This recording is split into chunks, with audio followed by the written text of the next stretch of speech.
Hello বন্ধুরা, কেমন আছো তোমরা? দেখো আজকে আমি কি রান্না করছি। আমার না অনেক দিন ধরে বিরিয়ানি খেতে ইচ্ছে করছে, বেশ কিছু দিন ধরে, কিন্তু করার আর সুযোগ পাচ্ছি না, কিছুতেই করার সুযোগ পাচ্ছি না। এবারে কী করি। আজকে আমি ঠিক করলাম যে আমি আজকে এগ বিরিয়ানি খাবো।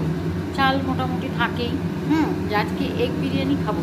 সেখানেও বাধা আসলো যে না, এত মশলাদার খাবার করতে হবে না, যাওয়া আছে বাইরে, তাই। তো ঠিক আছে, এই ভাতটা চিন্তা করলাম যে ভাত ভাজা করি তো মাঝে মাঝে, জলখাবারে খেয়ে নেবো, কারণ অনেকটা বাসি ভাত ছিল। তো তাই জন্য ভাতটাকে বের করেছি, এবারে ভাতটা ভাজবো বলে। এবারে দেখো কী করে আমি এইটাকেই বিরিয়ানির পর্যায়ে নিয়ে যাব। দেখো আমি সাদা তেল দিয়ে দিয়েছি, এর মধ্যে একটু রসুন ফোড়ন দিচ্ছি। রসুনটাকে থেতো করে নিয়েছিলাম, রসুনটা ফোড়ন দিচ্ছি।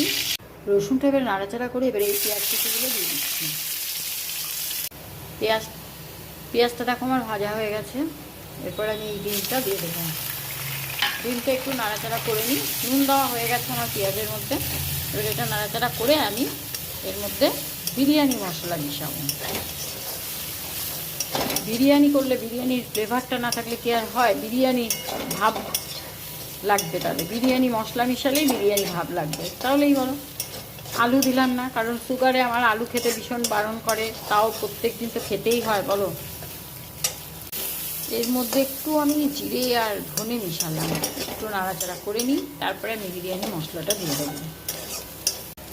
এখানে আমি একটা আলু দিয়ে দিয়েছি। দেখো আমার এটা ভাজা ভাজা হয়ে গেছে। একটা আমি দিয়ে দিলাম, কারণ ও অফিস থেকে আসার পরে তো ওকে একটু দেবো, না দিলে হয় বলো? তার জন্য একটা আলু ওর জন্য দিয়ে দিলাম। এবারে আমি ভাতটা ভাজাটা দিয়ে দেবো। এবারে এর মধ্যে একটু নুন মিশিয়ে দিলাম। আচ্ছা, একটু কেওড়া জল, একটু গোলাপ জল, ব্যাস। মিঠা তো নেই, আর মিঠা মাত্র দিতামও না অবশ্য, দিয়ে দিলাম। এবার নাড়াচাড়া করে নামিয়ে দেবো। ঘি দেবো, অতি অবশ্যই ঘি দেবো। কালারটা আসার জন্য একটুখানি আমি কাশ্মীরি লঙ্কা দিয়ে দিলাম। হয়ে গেছে। এবার একটু সামান্য গরম মশলা দিয়ে দিলাম। ব্যাস হয়ে গেছে। এবারে খেয়ে বলছি কেমন লাগছে খেতেই।